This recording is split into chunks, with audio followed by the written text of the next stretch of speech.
Toxicity, tunnel de la drogue, ville zombie, tous ces qualificatifs malheureux sont souvent affublés à la ville de Liège. Mais qu'en est-il réellement? Bonjour à toutes et à tous et bienvenue dans cette émission spéciale consacrée aux enjeux liés à la consommation de drogue dure à Liège. Nous nous intéresserons d'abord aux aspects judiciaires et politiques. Pour ce faire, nous recevrons Damien Lebout, procureur de la ville de Liège, mais aussi Caroline Salle, conseillère communale liégeoise et membre de Vert Ardent. Nous vous proposerons également une interview du bourgmestre Willy Demeyer, mais aussi divers reportages dans les rues de Liège. Dans la deuxième partie de l'émission, nous nous pencherons sur le dispositif d'aide qui s'est développé à Liège, ainsi que sur les conditions de vie des personnes consommatrices. Nous recevrons Robin Delille, membre du centre ambulatoire Capfly. L'occasion également de vous montrer des réalités différentes, notamment au travers de témoignages d'usagers actuels et abstinents. La consommation de drogue, on la retrouve souvent utilisée comme titre choc dans les médias ou sur les réseaux sociaux. Avant d'entrer davantage dans les détails, nous avons voulu faire un tour d'horizon de la thématique. Et pour cela, on reçoit Thomas. Bonsoir Thomas. Bonsoir Quentin, bonsoir Antoine. Thomas, il me semble que rien que le terme toxicomanie n'est pas neutre. Oui, exact. Ça fait plusieurs mois que les étudiants de Master 2 travaillent sur la thématique de la toxicomanie à Liège. Nous avons eu l'occasion de rencontrer plusieurs acteurs liés à la toxicomanie et à sa prise en charge. Et ces derniers ont insisté sur le fait d'utiliser les bons termes aux bons endroits. On ne parle donc plus de toxicomanes, mais plutôt de personnes en situation d'assuétude ou alors de consommateurs ou d'usagers. Cette association négative, elle provoquerait une déshumanisation de ces personnes qui se retrouvent pourtant esclaves d'envies qu'ils ne maîtrisent pas. Et cette envie, elle s'installe progressivement. On ne tombe pas dans l'engrenage du jour au lendemain. Mais justement, cet engrenage, en quoi consiste-t-il? Lorsque l'on consomme de la drogue, le cerveau il subit un choc qui est tellement violent qu'on ne peut s'empêcher de vouloir le ressentir à nouveau. Et pour l'expliquer mieux que moi, nous avons consulté Étienne Kertemont, addictologue à l'ULiège. Donc en fait, ces différentes molécules, que ce soit l'héroïne, que ce soit la cocaïne, que ce soit l'alcool, sont des molécules qui ont une action neurochimique et qui interagissent en fait avec vos centres cérébraux de la motivation. Et donc une manière de comprendre en fait ce qui se développe progressivement avec une toxicomanie, c'est qu'en fait vous stimulez, alors je vais simplifier un peu, mais vous stimulez vos centres de la motivation et vous interférez avec le fonctionnement des centres de la motivation. Il y a des modifications qu'on appelle des neuroadaptations qui se font dans votre cerveau, qui font que vous développez une espèce d'hypermotivation artificielle. Et donc l'hypermotivation artificielle, c'est vraiment le fait que votre motivation à consommer va devenir tellement forte que vous n'allez plus pouvoir y résister. Et ce phénomène de l'hypermotivation, Thomas, il concerne toutes les drogues? À des degrés différents, oui, bien que nous nous intéresserons principalement dans cette émission aux drogues dites dures, comme la cocaïne ou l'héroïne, l'alcool et le cannabis ont un fort impact lorsque l'on combine des substances entre elles. C'est ce qu'on va appeler la polytoxicomanie. À Liège, la consommation d'alcool est quand même fortement présente et les facteurs de risque s'en retrouvent donc décuplés. Et est-ce qu'on sait justement quelles sont les drogues dures les plus consommées à Liège? À Liège, c'est surtout les opioïdes, comme l'héroïne, qui sont concernés. Il y a également la cocaïne qui est en forte augmentation au niveau de la consommation en Belgique en général. Mais comme Étienne Kertemont va pouvoir nous le dire à l'instant, nous allons également avoir affaire à de l'apparition de nouvelles substances. Ce qu'il faut savoir, c'est que de manière générale, à l'heure actuelle, l'évolution du marché de la toxicomanie, de la consommation de drogue illicite, est en train de se bouleverser progressivement, avec l'apparition de plus en plus de ce qu'on appelle des nouvelles substances psychoactives, en fait qui sont des modifications de la formule moléculaire des différentes substances qu'on a testées. Donc vous avez par exemple à l'heure actuelle pas mal de cannabinoïdes synthétiques, donc qui sont plus des molécules de cannabis, mais qui sont des modifications de la molécule. Vous avez beaucoup de stimulants synthétiques, etc. Alors les grands classiques, et à Liège, il y a quand même une certaine réputation vis-à-vis des opioïdes et notamment de l'héroïne. Et alors, ce qui se développe beaucoup en Belgique et de manière générale en Europe, c'est la consommation de cocaïne, qui s'est depuis une grosse dizaine, une vingtaine d'années, fortement démocratisée. Mais Thomas, est-ce que la présence des personnes consommatrices a un impact sur la ville? Oui, on ne peut pas nier que lorsque l'on traverse le centre-ville, on y retrouve parfois des images dures à voir, telles que des personnes qui dorment au pied d'un immeuble, une seringue au bras. Il y a également la question de la mendicité qui se pose. Nous avons rencontré plusieurs commerçants liégeois qui déplorent la situation actuelle. Un restaurateur nous a expliqué par exemple qu'il devait parfois jusque 18 fois dans une même journée recaler des gens qui venaient demander de l'argent à ses clients. Pour beaucoup de Liégeois, les personnes toxicomanes, ça représente une nuisance, mais cette vision, elle contribue à leur isolement. Ce qui crée rapidement un cercle vicieux, comme va nous l'expliquer Marie-Ève Janssens, directrice médicale du centre Startmas. Il y a toujours un rejet du consommateur parce qu'il devient différent. Il devient différent de nous. Les conditions de vie font qu'il ne va pas être très propre ou avoir des comportements sous consommation qui qui font peur. Et donc il y a une exclusion de la société des usagers. Et on sait que la perte de lien est un facteur d'entretien de la consommation. Et donc les liens familiaux vont se déliter, la perte de travail, la perte de logement. Et donc clairement, on va avoir des gens qui se retrouvent dans des situations extrêmement précaires et qui ont de grandes difficultés pour en sortir. On vient d'en parler, Liège souffre parfois d'une mauvaise réputation. La cité ardente est d'ailleurs parfois surnommée Toxicity. Dans ce premier reportage, Morgane Pérez-Lucena, Laura Mestré et Chelsea Kinsunga sont allés voir ce qui se cachait derrière ce déplaisant surnom. La place Saint-Lambert, point de passage emblématique de Liège, porte aujourd'hui une triste réputation. Elle est la représentante officielle de Toxicity, la ville de la toxicomanie. Une situation qui impacte également le commerce liégeois. Donc le fait d'être accosté de manière régulière par les SDF toxicomanes la plupart du temps, c'est aussi de là que vient le sentiment d'insécurité et le manque de flux en fait, de Liégeois vers le centre-ville. Toxicity, tunnel de la drogue et autres titres chocs, l'image de la toxicomanie à Liège est largement relayée par les médias. Vincent Rose, criminologue à l'Université de Liège, a étudié ce phénomène. Alors, justifier un label comme ça, Toxicity, non, ça n'a aucun sens parce que si on décompose ce qu'il y a derrière le mot, c'est donc que ce serait une ville de toxicomanie. Or, la toxicomanie, c'est un phénomène qui touche toutes les classes sociales, qui touche tous les groupes sociaux, qui touche toutes les villes et même qui touche les campagnes aussi. Donc, il n'y a pas une exclusivité de la toxicomanie en ville. Quand on parle de toxicomanie aujourd'hui, on associe ça à une image, c'est la personne sans abri qui consomme de l'héroïne en rue. Mais finalement, ce qui dérange là-dedans, c'est pas tellement l'héroïne, c'est la présence de la personne dans la rue. Cette visée-là, cette visibilité-là, peut-être qu'elle nous renvoie à quelque chose qui nous dérange, parce qu'on se dit qu'on n'aurait pas cette place-là. Ça nous parle d'une réalité sociale qui existe, qu'on ne veut pas voir ou qu'on veut se cacher. C'est bien la visibilité de la toxicomanie qui pose problème. La ville de Liège a d'ailleurs mis à l'agenda la volonté de redorer cette image. Il faut dire les choses comme elles sont. C'est une des problématiques pour lesquelles les gens avaient déserté le centre-ville de Liège parce que cette toxicomanie était présente, visible et harcelante. Édition de la Meuse, un toxicomane se pique dans le sexe dans une agence bancaire un dimanche à 15 h. C'est moi qui ai sorti l'article. Il n'y a pas de solution que celle d'une prise en charge médicale obligatoire. Et donc la confiscation des substances fait aussi qu'à un moment donné, les gens s'éloignent du lieu de harcèlement, comme on appelle ça, le harcèlement de rue. Et donc effectivement, ils vont plus loin. Vous allez dire que le problème est déplacé, effectivement, certainement, mais il est fluidifié sur l'espace public. Tous les acteurs de la ville ne partagent pas le même avis sur la question.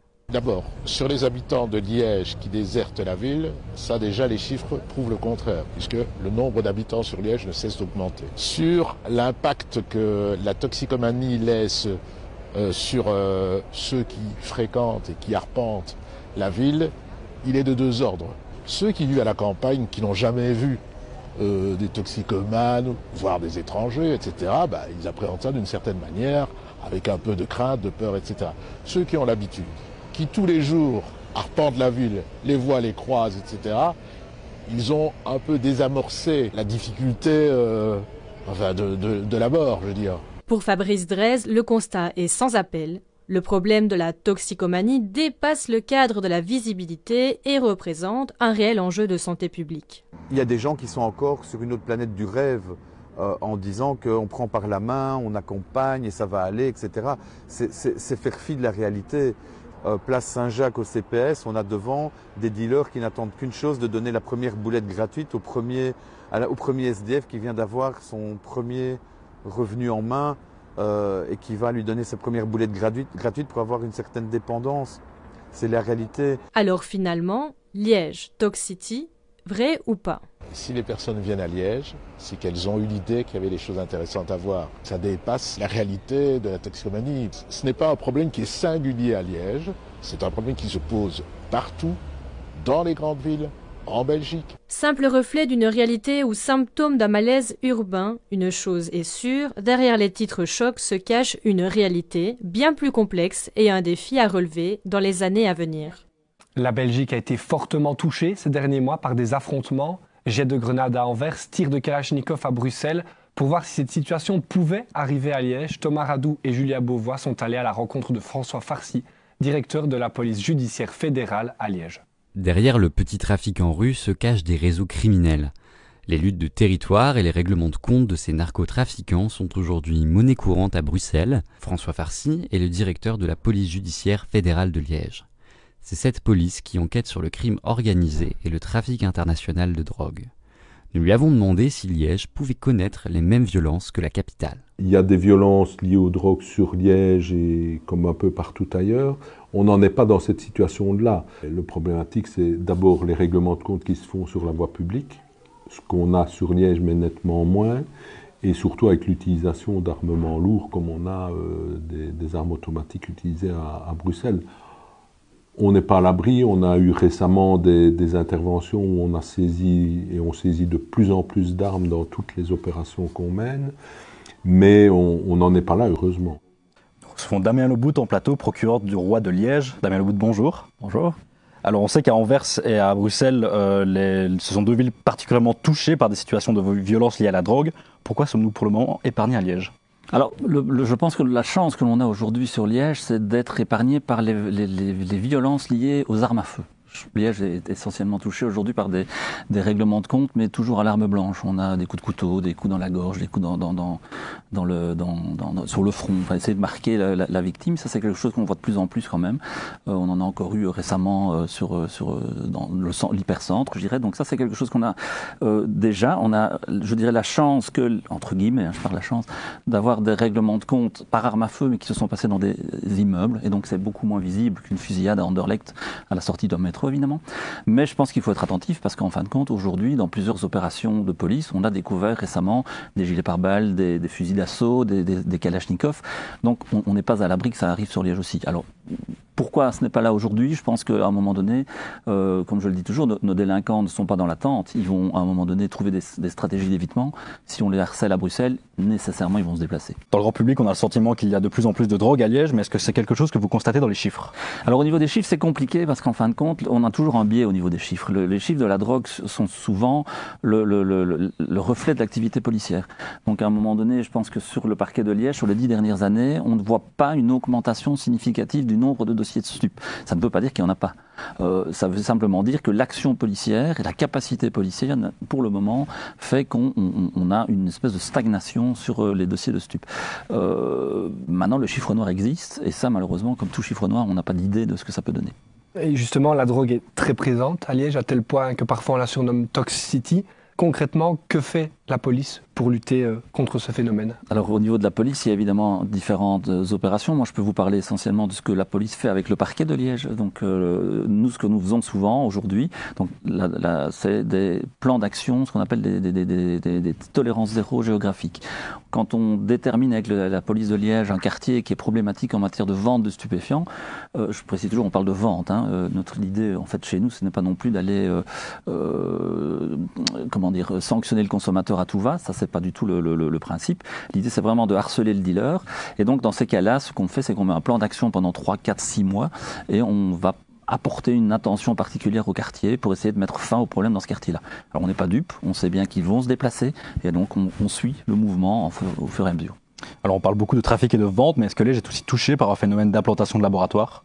Alors on a eu quelques dossiers de laboratoires, je dirais l'année passée, l'année d'avant, c'est quelque chose qui diminue pour le moment au niveau des labos. Alors le centre-ville de Liège, je dirais Liège-Ville n'est pas touché, c'est plus évidemment des petites agglomérations ou des côtés peut-être plus ruraux.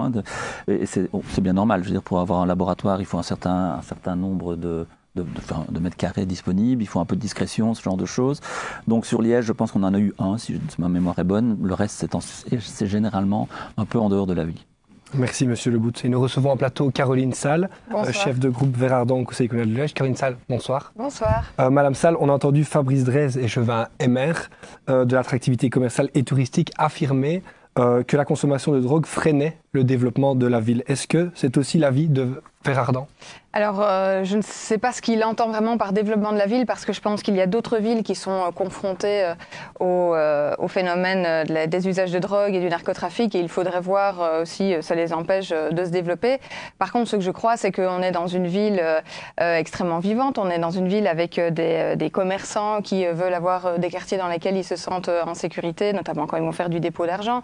on est aussi dans une ville étudiante, une ville très festive, et que donc tout le monde a envie d'un sentiment de sécurité à n'importe quelle heure du jour et de la nuit, et que c'est un peu la question qui se pose aujourd'hui. Moi-même, je suis maman, je n'aime pas croiser avec ma petite fille des personnes qui sont en train de consommer, par exemple. Mais maintenant, ce qu'il faut se poser comme question, c'est quelles sont les bonnes réponses à apporter et éviter, pour moi, de tomber dans des clichés ou dans des politiques qui seraient des politiques de façade. Par exemple, moi, ce qui m'inquiète dans certains discours politiques, c'est ceux qui veulent tout concentrer sur les usages de drogue en rue, alors comme vous venez de l'aborder, que moi, ce qui m'inquiète, c'est un narcotrafic qui est violent, qui inquiète certains habitants. Je pense à certaines rues de Liège, comme la rue du Pont, etc., où les gens se sentent régulièrement en insécurité, plutôt par le narcotrafic et par des comportements criminels que par de l'usage de drogue. Merci Madame Salle. Pour avoir un premier contact avec les consommateurs de drogue et voir comment ça se passe dans les rues de Liège, Nathan Lacombe, Clément Baillet et vous, Quentin Cols, vous vous êtes rendu à une maraude de l'SBL ICAR, une SBL qui vient en aide aux femmes sans abri. On vous propose de regarder ce reportage et certaines images devraient vous faire réagir. Salut, ça va? Il te faut quelque chose? Non, ça j'ai pas. J'ai que jus, de l'eau, kit hygiène, ou sinon j'ai tout ce qui est pour la conso. Non? Briquet si j'ai. Si jamais, on est ouvert, ça va?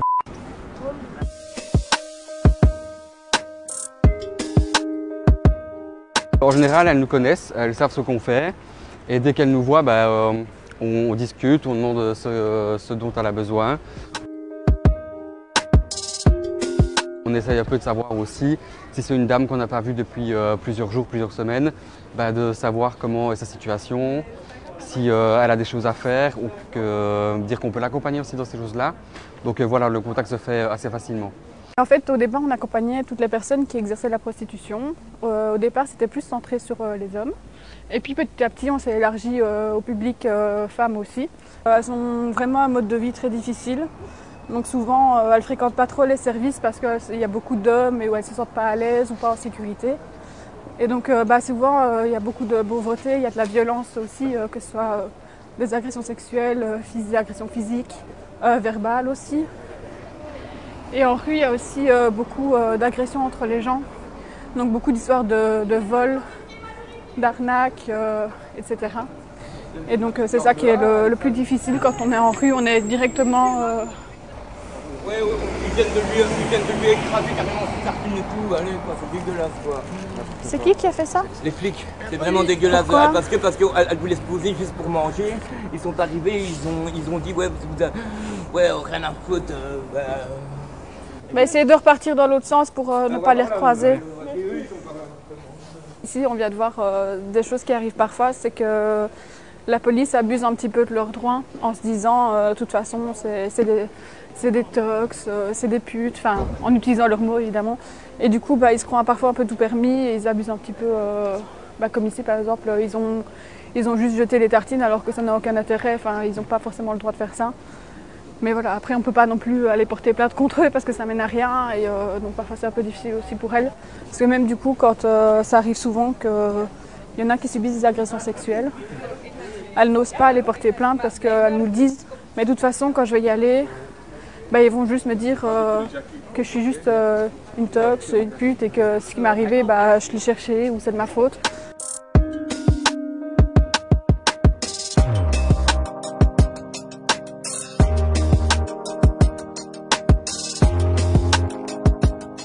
Je fais la manche, voir la prostitution. Et je me débrouille comme je peux sans voler, même si c'est tentant souvent. Mais... Est-ce que justement l'aide peut avoir une place? Oh oui, c'est énorme parce qu'il n'y a pas que le raid en rue, aussi on peut se changer des vêtements, on a des soins, même les gens sont sympas. Et moi, depuis que je suis à la rue, je les côtoie. Et Dieu merci qu'ils soient quand même avec nous parce que ici les SDF et tout, ils sont un peu rejetés des autres. Et c'est bien d'avoir quelqu'un qui veille sur nous et tout, c'est bien quoi.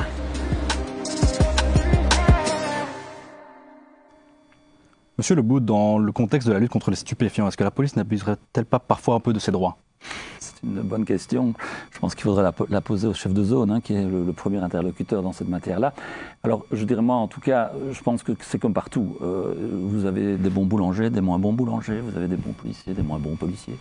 Et c'est la raison pour laquelle, au niveau du parquet de Liège, nous, on a 2 magistrats qui sont dédiés à tous les faits qui sont commis par des membres des services de police. Et donc, c'est une priorité chez nous, évidemment, puisque pour nous, il n'est pas normal que quelqu'un qui représente l'ordre et qui doit inspirer la confiance du citoyen puisse commettre des infractions. Ça arrive malheureusement, comme ça peut arriver dans n'importe quelle profession. Alors ça, c'est un des premiers points. Alors de là à dire qu'il y a des abus, sans doute. Moi, je ne suis pas vécu en rue, donc évidemment c'est difficile de le constater. Je peux juste vous dire que de fait, il y a des plaintes et que lorsqu'une plainte est déposée, chez nous c'est une tolérance zéro, donc il ne faut jamais avoir peur de déposer plainte. Alors je n'incite pas à déposer plainte contre la police pour le plaisir de déposer plainte contre la police. L'idée c'est de déposer plainte lorsqu'il y a vraiment quelque chose qui pose un problème. Le cas des tartines, c'est évidemment très dérangeant, mais dans l'absolu, il faudra trouver aussi une infraction pénale. Ici on a jeté des tartines au sol, on les a écrasées. Je vois un peu difficilement quelle infraction on pourrait retenir. C'est plus un problème disciplinaire, je pense, qui relève du chef de zone. Pour vous, Madame Salle, est-ce que la police, elle abuse parfois de ses droits?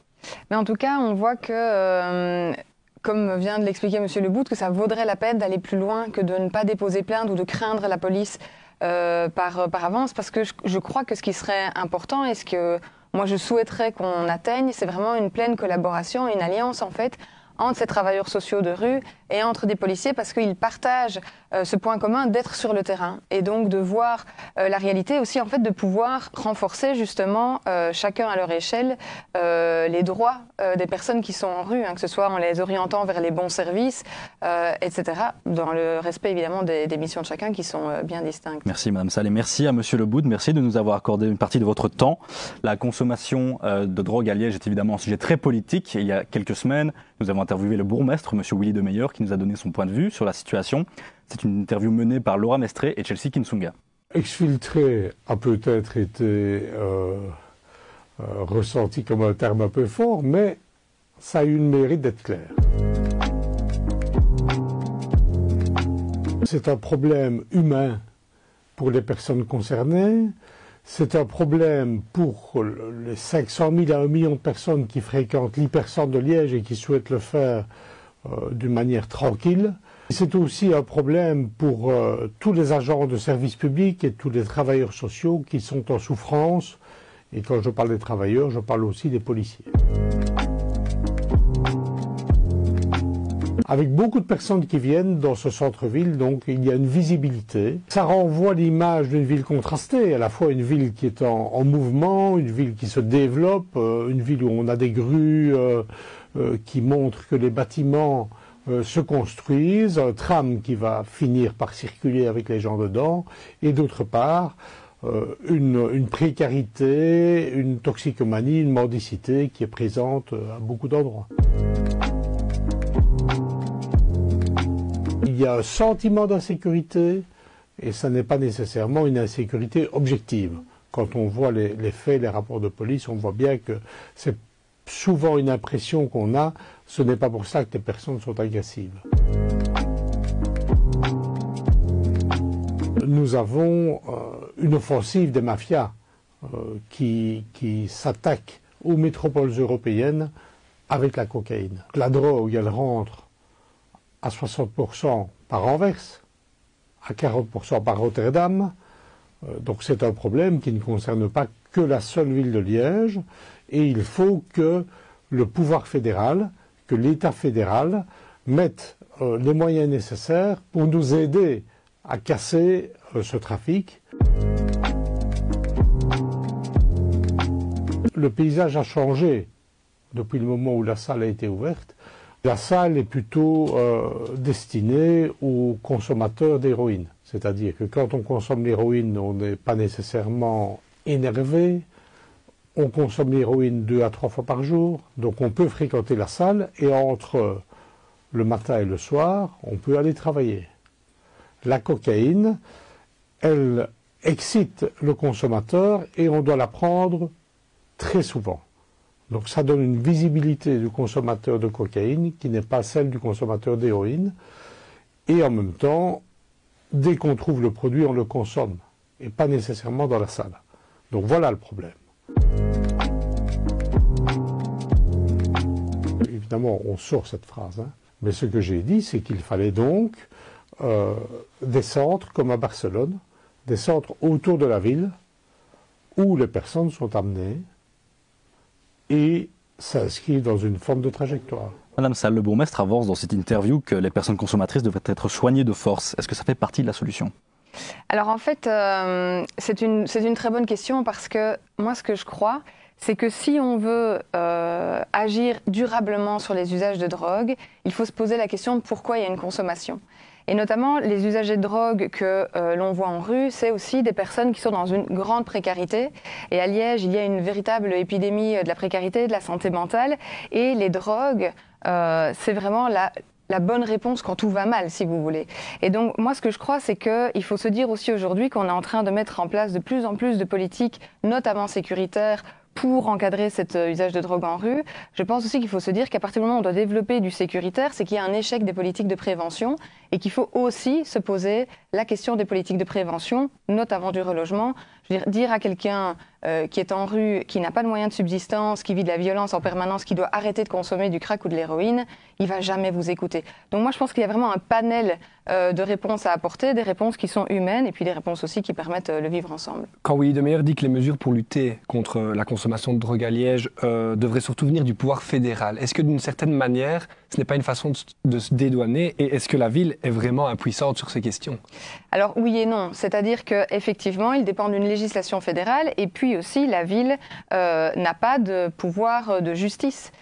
Et ça, c'est clair que, notamment pour moi, ce qui est très important, c'est refinancer le pouvoir judiciaire. Et c'est une demande que le pouvoir judiciaire formule très fréquemment et le financer durablement. Par exemple, si ce narcotrafic se développe, c'est toute une criminalité qui en fait fonctionne comme un milieu économique, qui a des flux financiers très sécurisés, qui développe des techniques notamment sur le dark web, de vente, etc. Et donc on sait qu'il faut pouvoir les attaquer, que pour ça le pouvoir judiciaire a besoin de moyens. Ça, clairement, c'est de l'État fédéral dont ça doit venir et c'est très important si on veut des politiques, comme je l'ai dit, durables, des politiques qui attaquent vraiment le problème à la racine. Intéressons-nous maintenant au sujet de la salle de consommation à moindre risque qui se trouve juste ici à côté du studio. Il y a eu beaucoup d'incertitudes à propos de sa potentielle fermeture. Elle devrait finalement rester ouverte suite à un subside de la région wallonne. Le MR, membre de la majorité à Liège, estime que ce projet est globalement un échec et qu'il ne remplit pas sa mission de sortir les consommateurs de la rue et d'améliorer leur état de santé. Est-ce que vous partagez cet avis ? Alors moi, je ne le partage pas du tout. Et là, on en revient, la ville, à votre première question, est-ce que la ville a un pouvoir et un rôle à jouer? Elle en a un, et elle en avait un dans cette salle de consommation. Et moi, je suis très fâchée, que ce soit sur le PS et sur le MR, parce qu'en fait, une salle de consommation à moindre risque, c'est une bonne pratique qui a été évaluée scientifiquement et qui est censée apporter des atouts positifs. Ce que je crois, c'est qu'ils avaient dans les mains potentiellement un carrosse pour leur politique de drogue, une Rolls-Royce, et qu'ils en ont fait une citrouille par manque de gestion et par manque d'implication. C'est-à-dire qu'ils l'ont ouverte et puis se sont peu préoccupés de savoir si elle correspondait suffisamment aux besoins des consommateurs liégeois. Ils se sont beaucoup disputés entre PS et MR sous la législature dernière pour savoir ce qu'ils allaient faire et ils ont peu agi pour accompagner cette salle. Et donc là, pour moi, quand le MR dit ça, c'est juste une bonne excuse très typique de la droite, à savoir on s'occupe mal d'un service public et puis on dit qu'on va le fermer parce que, vous voyez, il n'a pas porté ses fruits. Voilà pour mon avis. Une question pour conclure, Madame Salle. Est-ce que Liège est condamné à rester Tox City ou peut-on espérer un avenir différent? Alors, en fait, tout va dépendre un peu, comme je vous le disais aussi, de la bonne santé mentale et le bien-être dans notre ville. Et donc ça, c'est vraiment une question, c'est un véritable enjeu de société. Ce serait difficile d'y répondre de manière un peu caricaturale maintenant. Ce que je crois, c'est qu'il faut des politiques qui cessent d'être hypocrites sur le sujet, c'est-à-dire que on n'a peu le temps d'en parler maintenant, mais s'il y a beaucoup... le MR, par exemple, dit qu'il y a beaucoup de drogués à Liège parce qu'il y a beaucoup de services sociaux à Liège. Moi, je crois qu'il y a beaucoup de drogués à Liège parce qu'il y a beaucoup de drogue à Liège. Et qu'à un moment, il y a une hypocrisie à vouloir arrêter les usagers de drogue en rue avec comme objectif de renforcer le sentiment de sécurité, ce qui est bien normal, mais de dire on va se focaliser là-dessus et on ne va pas parler du narcotrafic. On ne va pas parler du fait qu'on ne veut pas renforcer les douanes ou qu'on ne veut pas remettre plus d'argent dans le pouvoir judiciaire. Ça, je trouve que c'est particulièrement hypocrite et que c'est un des premiers points. Pour le deuxième, comme je vous le disais, si on veut moins de drogue en rue, eh bien, il faut des politiques de relogement et alors aussi, il faut se préoccuper du secteur de l'aide à la jeunesse. Pour le moment, en région liégeoise, il y a 1000 enfants qui sont sur liste d'attente des services de protection de la jeunesse. On les sait, on les a identifiés. Quels adultes est-ce que ça va être si on ne s'occupe pas plus d'eux? Merci Caroline Sall d'être venue en plateau pour aborder ce sujet. Merci à vous. Passons désormais à notre deuxième volet consacré au tissu associatif qui vient en aide aux personnes consommatrices. De nombreuses associations sont présentes en Cité Ardente afin d'apporter de l'aide. Les aides ne passent pas seulement par des soins médicaux, psychologiques ou de la remise en ordre. Le centre StartMass, situé dans le quartier Saint-Walburge, organise différentes activités afin d'améliorer le bien-être, voire conscientiser les usagers à certains enjeux. Clémence Giroul, Lauriane Barbier et vous, Antoine, vous êtes rendus à l'une de ces activités. À Liège, une quinzaine d'associations et de centres sont présents pour venir en aide, de près ou de loin, aux usagers de drogue. Près de 4000 personnes sont dans ce cas dans la province et une bonne petite moitié rien que dans la ville de Liège. Le centre StartMass, situé à Saint-Walburge, tente d'accompagner l'usager. On travaille avec ce qu'on appelle la philosophie de la réduction des risques. Ça veut dire que l'idée n'est pas de les sevrer, l'idée n'est pas de les, entre guillemets, guérir, mais d'améliorer leurs conditions de vie, de les accompagner dans leur parcours d'usager de drogue. En plus des aides sociales et psychologiques, StartMass procède à une récolte de seringues dans les rues de Liège. Tout de même, plus de 27 000 seringues ont été récoltées en 2024. Mais d'autres activités moins connues du grand public sont mises en place pour continuer à sensibiliser les consommateurs de drogue. On a une mission de diminution des nuisances publiques et nous proposons alors à certains usagers, lorsqu'ils sont présents dans la salle, de participer à un ramassage du matériel d'injection, mais aussi d'autres détritus. Et c'est autour du site de notre centre que cela est proposé. Des activités qui permettent d'ailleurs de conscientiser les usagers de drogue. Il y a pas mal de traces de canettes ou bien de seringues qu'ils n'ont pas repris pour venir les échanger. Et puis ça permet de les conscientiser eux, mais aussi de montrer qu'on n'est pas là simplement pour les accompagner dans la consommation, mais qu'on essaye aussi de faire de la réduction des risques avec eux et de leur inculquer un peu une forme de respect un petit peu de la nature et de leur environnement simplement. D'autres activités culturelles et sportives sont également organisées, ce qui donne l'occasion à l'usager de s'évader de son quotidien. Ce sont des activités qui vont permettre aux usagers de sortir de l'envie de consommation qui est vraiment très prégnante au niveau du quotidien. Et par exemple, des sudoku, du mandala peut être proposé pour passer un temps hors du temps. Et ils se rendent compte alors que leur esprit peut être pris par autre chose. Concrètement, la solidarité est au cœur des actions du centre StartMass, comme c'est le cas pour une quinzaine de centres et d'associations liégeois. Nous recevons en plateau Robin Delille, psychologue clinicien au centre StartMass. Robin Delille, bonsoir. Bonsoir. On le sait, le monde associatif venant en aide aux usagers est assez développé à Liège. Quelle aide apportez-vous chez Capfly ? On essaie de faire de notre mieux, en tout cas avec les moyens qu'on a. On a une équipe pluridisciplinaire qui est assez bien développée, avec des médecins, des assistants sociaux, des bénévoles qui viennent nous aider aussi, des psychologues dont je fais partie. On essaie de proposer une aide qui est ajustée aux besoins des personnes qu'on rencontre. On travaille beaucoup avec l'entourage également, et on a la chance de pouvoir se rendre aussi en intramuros à Lantin pour participer à cette continuité des soins. Donc, joue-moi de cette manière-là. En proposant de la formation, en essayant de les accueillir de manière inconditionnelle, en proposant des soins, en proposant aussi des stratégies de réduction des risques pour éviter qu'ils ne prennent des risques en consommant, par exemple. Et est-ce que ce tissu associatif qui est très présent, très développé à Liège, est-ce qu'il est là pour combler un manque au niveau politique ? Alors, je ne sais pas s'il comble un manque. Ce que moi j'observe, c'est que je pars du principe au départ que les actions politiques devraient se baser sur la réalité de terrain qu'on fait remonter. Je pense que les actions politiques devraient se tourner plutôt vers les déterminants sociaux qui sous-tendent la toxicomanie ou sa montée. Je sais que l'Observatoire européen des drogues avait souligné quand même que les pics de consommation problématiques apparaissaient là où la précarité était la plus développée, le chômage massif, l'isolement social, le mal logement par exemple. Et donc je pense qu'on rentre parfois en contradiction avec les actions politiques parce qu'une logique de répression n'est pas concordante avec une logique de soins et c'est parfois un peu le combat. Ouais. Nous nous sommes beaucoup intéressés aux personnes qui viennent en aide aux usagers, mais peu aux principaux concernés, les consommateurs eux-mêmes, leurs histoires où leurs points de vue sont rarement transmis dans les médias traditionnels. Et pour les transmettre, ces récits, Éléonore Malmandier, Enes Drideli et Edmond Brice Menda sont allés à la rencontre de certains d'entre eux. Ils se sont intéressés à la violence du milieu, comment ils sont tombés dedans, mais également comment ils essayent de s'en sortir. Ma première drogue que j'avais prise, c'est la cocaïne, mais Cette idée est fausse. T'as tes yeux comme ça. Faux. Donc les consommations, c'est passé comment? Au départ par joie, avec les potes. Puis c'est passé de joie à rail de coke. Puis on m'a dit, ouais, une tache d'héros, ça fait pas de mal, ça fait comme un joie à la base. Quand j'ai commencé l'héros. Et puis bon, on se dit, c'est pas pour une tâche, c'est pas pour un shoot. Donc on se pique à la coke et à l'héros. C'est comme ça que je suis tombé dedans en fait. C'est une sorte de survie, oui. Ouais, c'est tellement épuisant. Et donc on consomme pour avoir un besoin, on va dire, besoin de motivation. On va même te la donner la drogue, on va t'inciter à la prendre. Tu vas dire, vas-y, c'est pas pour une fois. C'est pas pour 2 fois, 3 fois. Mais comme je dis, tu joues avec ta vie en fait. Et quand tu t'en rends compte, ben, des fois il est trop tard en fait. Parce qu'il y en a qui raquettent les gens, il y en a qui... Lui, il s'est déjà fait raquetter aussi par les autres. Moi, il y a des gens qui vont dans mes poches de ma veste pour voler mon argent et tout ça. Parce qu'ils ont des couteaux, ils ont de l'ammoniac, ils ont plein de trucs dangereux. Une personne qui consomme, qui touche 1 200 €, je pense que c'est pas assez pour lui. Pour manger, subvenir à sa consommation, je pense que ça ne suffit pas. Je vais au CPAS, on fait la marche tous les jours.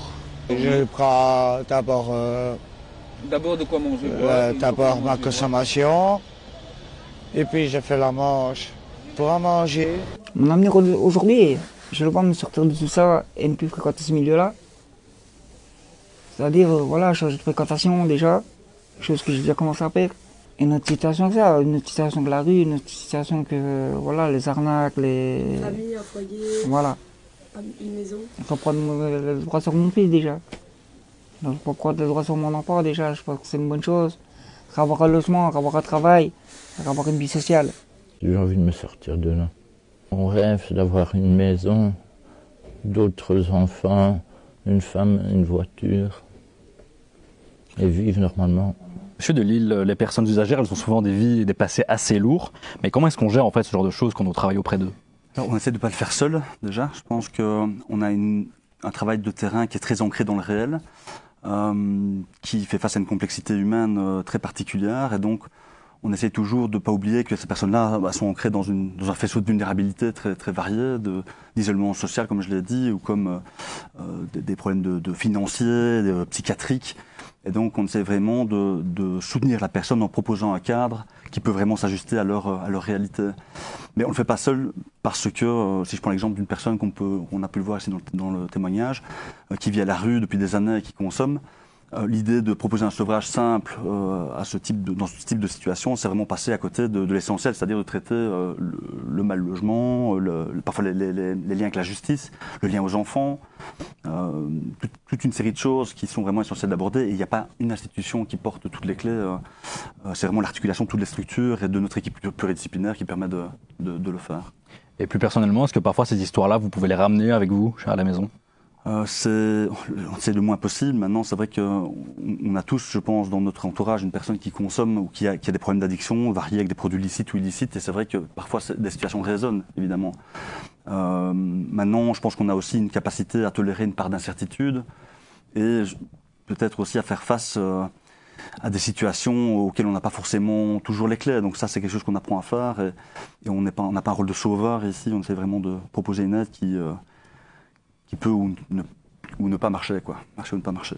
Ouais. Et parmi ces histoires dures, il y a celle des mamans consommatrices. Emma Puma, Célia Hellas et Thomas Géhenno sont allés à la rencontre de l'association Trampoline qui met en place le programme Kangourou venant en aide à des mamans usagères. Tu es en train de tuer notre fils, là, tu me fais mal. Bon, beaucoup de choses. Mais moi, c'était trop difficile pour moi d'arrêter. Être mère et vivre avec une dépendance, est-ce qu'il est possible de s'en sortir? Sabrina est mère de 4 enfants et elle a longtemps été prisonnière de sa consommation de drogue. Aujourd'hui, elle lutte pour regagner ce qu'elle a perdu. Et depuis quelques mois, elle a rejoint le programme Kangourou. Une maman qui arrive ici, c'est une maman dépendante qui va venir avec son enfant. On va travailler 2 axes, l'axe de la toxicomanie et l'axe de la parentalité. Notre objectif final n'est pas... et c'est un peu paradoxal aussi, mais n'est pas que la maman puisse arrêter spécialement la consommation, mais puisse prendre conscience qu'elle va avoir besoin d'aide à l'extérieur, et donc de lui donner toute la boîte à outils, tous les piliers nécessaires qu'elle va construire d'elle-même pour pouvoir se rétablir et continuer son rétablissement sur l'extérieur avec son enfant. Dans ce pavillon blanc, chaque mère a sa propre chambre, mais elles partagent les espaces de vie. Actuellement, 3 mamans et leurs enfants vivent à Kangourou.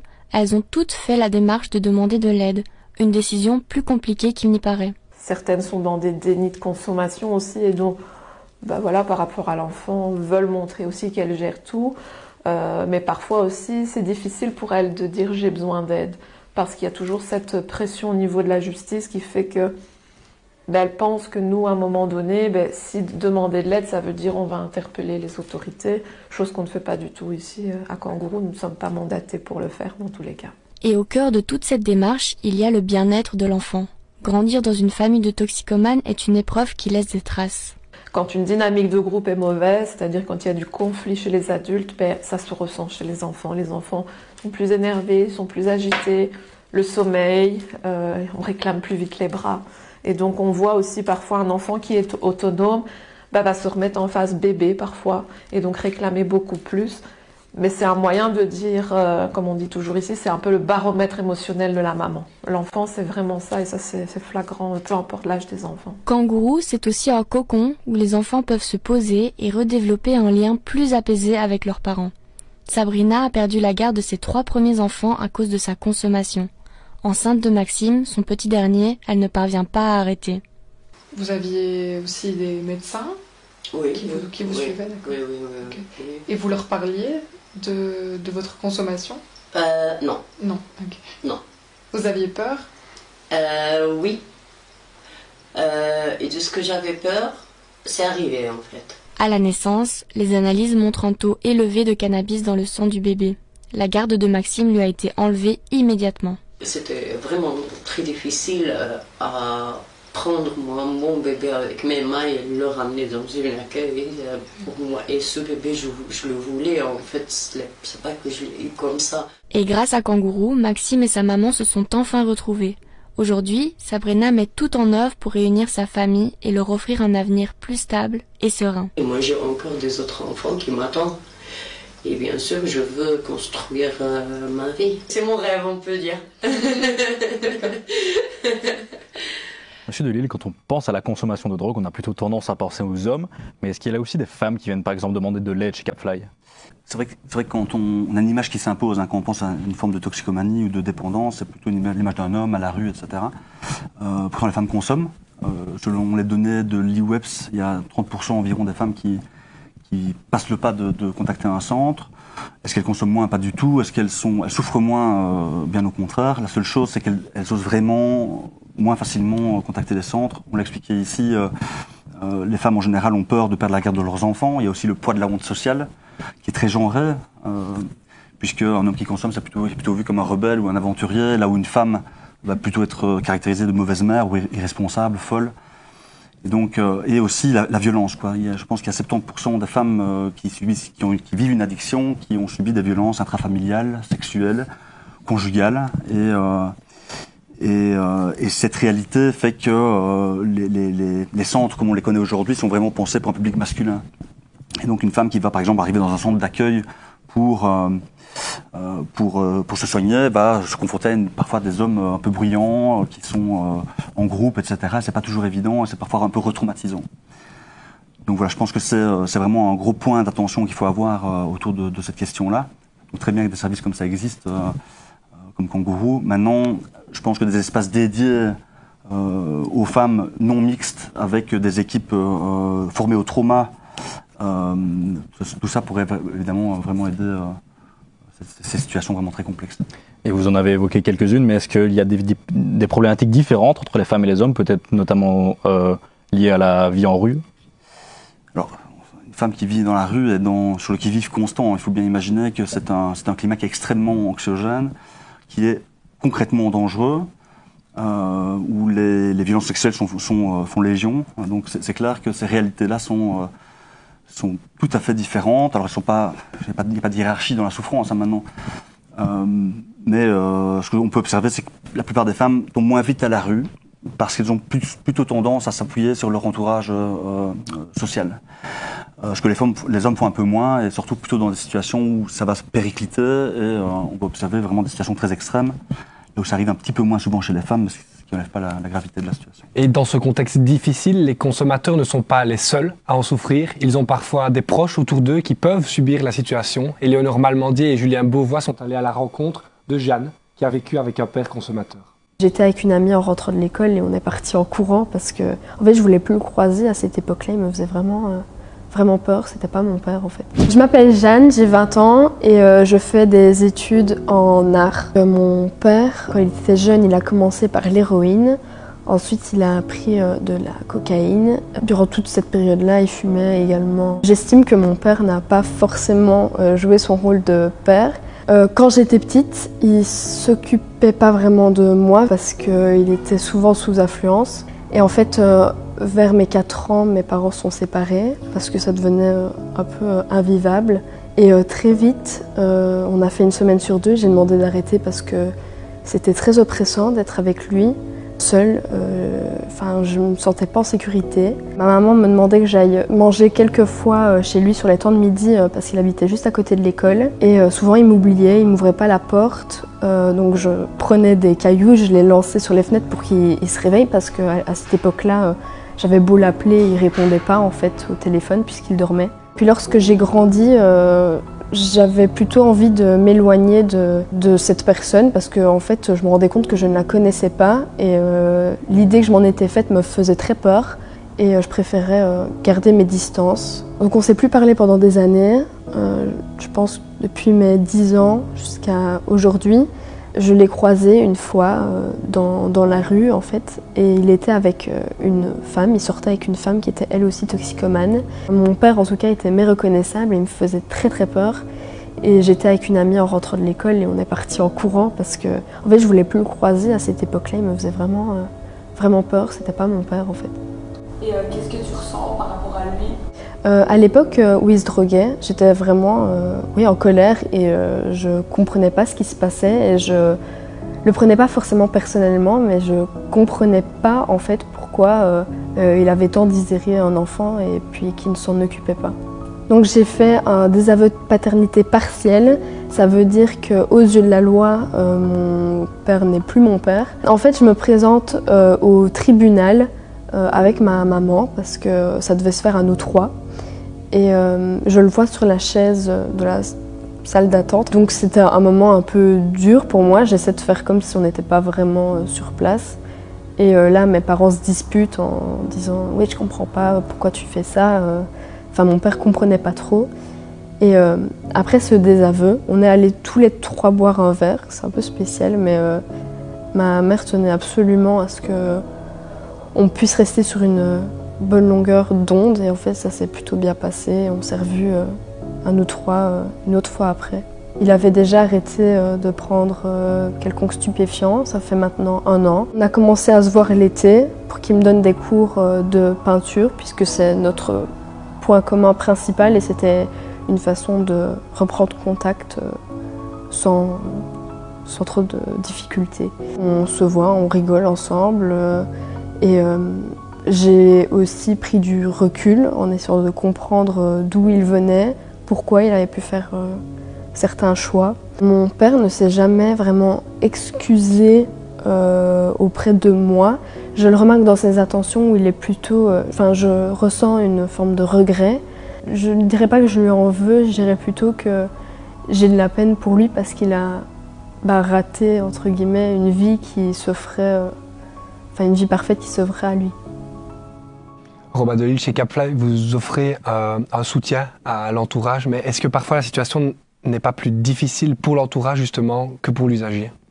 Plus difficile, c'est difficile à dire. Hein. C'est clair qu'on oublie trop souvent de travailler avec l'entourage. Je pense sincèrement que c'est plus qu'une bonne pratique, c'est une nécessité. On a souvent dans des trajectoires de consommation un entourage qui est très abîmé, avec une maman qui ne dort plus, un frère qui s'efface, un conjoint qui oscille entre l'espoir et l'épuisement. C'est vraiment des situations très, très complexes. Je pense sincèrement que c'est de faire de la prévention que de travailler avec l'entourage, au-delà de la dimension de soins pour l'entourage lui-même. C'est éviter la rupture du lien, c'est éviter que justement que les liens se délitent et que finalement la personne sombre de plus en plus dans un isolement. Pour l'entourage lui-même, je pense que c'est important de préciser qu'une aide, ça ne se limite pas à une simple information ou un simple conseil. C'est une aide qui doit être ajustée, qui doit être durable, qui doit s'inscrire dans une logique, une vraie logique de soins, où on va accueillir ce qui peut émerger comme émotion, informer aussi sur les produits, sur l'addiction, et essayer de trouver avec eux des bonnes pratiques pour ne pas surcontrôler, ne pas reprendre confiance, pour prendre soin de soi également. On l'a vu dans le dernier reportage, tous les consommateurs ne sont pas pour autant sans abri. Certains ont un cadre de vie qu'on pourrait qualifier de traditionnel. Cette réalité, nous voulions également la mettre en avant dans cette émission. Et pour ce faire, nous avons rencontré Brigitte, c'est un prénom d'emprunt, consommatrice abstinente qui nous décrit son mode de vie à cette époque, mais également comment elle a réussi à sortir de la consommation. C'était principalement l'alcool, les médicaments que je prenais comme des chics, voilà, jusqu'à me foutre le height. La dépendance, elle touche tout le monde en fait, et à tort on pense que ce n'est que des SDF, que des gens dans la rue, dans le trottoir. C'est pas du tout mon cas. Moi je suis une dépendante en rétablissement. J'ai une fille que j'ai pu élever. J'ai toujours eu un toit. J'ai consommé énormément jusqu'à ce que je trouve un groupe d'entraide et un jour à la fois, j'ai pu arrêter de consommer.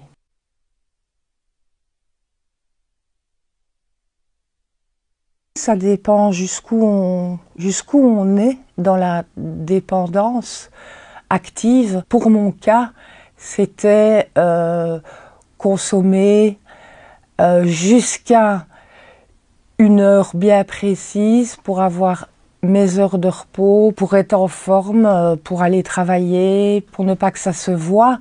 Maintenant, c'est un leurre de croire que on ne voit pas ça parce que y a les tremblements des mains,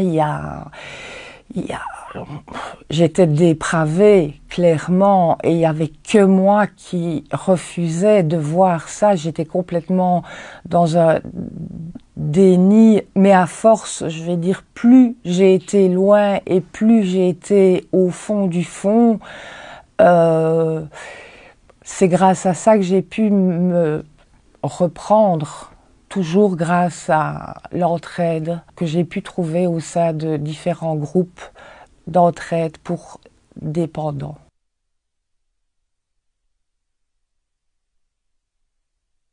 Je vais prendre le cas alcool. Un alcoolique, il reste alcoolique toute sa vie, mais il est abstinent. 24 heures à la fois. C'est dans le programme que je suis. C'est aujourd'hui, quoi qu'il arrive, je ne prendrai pas le premier verre. De me dire jusqu'à la fin d'une vie, je ne vais plus boire un verre, c'est impossible. 24 heures, c'est beaucoup plus simple. Aujourd'hui, je ne consomme pas. J'aime pas le mot ancien alcoolique, parce que alcoolique, on l'est. Je vais dire, si je reprends mon premier verre, je sais que c'est foutu. Je prendrai vraiment 10 verres, c'est pas assez pour moi. L'alcoolisme, c'est comme diabétique, on l'est à vie, c'est la même chose pour un alcoolique. Il l'est à vie, mais il est abstinent aujourd'hui. Et peut-être pour finir avec une note d'espoir, selon votre expérience, est-ce que vous constatez que les gens peuvent parfois réussir à s'en sortir? Heureusement, sinon je ne ferais pas ce métier. Bien sûr, il y en a qui s'en sortent, il y en a qui s'en sortent très bien d'ailleurs, même après des années de consommation. J'ai moi-même poussé un jour la porte d'un centre pour me faire aider pour ma propre consommation il y a quelques années d'ici. Je suis psychologue en études aujourd'hui et je pense qu'il y a toujours de l'espoir quand on se lance dans la démarche. Maintenant, le tout, c'est de ne pas attendre trop tard.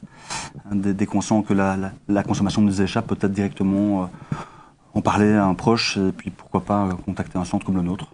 De l'aide. Merci beaucoup Robin Delille de nous avoir rejoint en plateau et d'avoir répondu à nos questions. Et nous sommes arrivés à la fin de cette émission spéciale. Grâce aux différents thèmes abordés lors de cette émission, nous espérons que vous y voyez maintenant plus clair sur ce sujet. Merci de nous avoir suivis. Retrouvez demain à la même heure l'émission spéciale sur les faillites frauduleuses en Belgique. Au revoir Antoine. Bonne soirée Quentin, bonne soirée à toutes et à tous.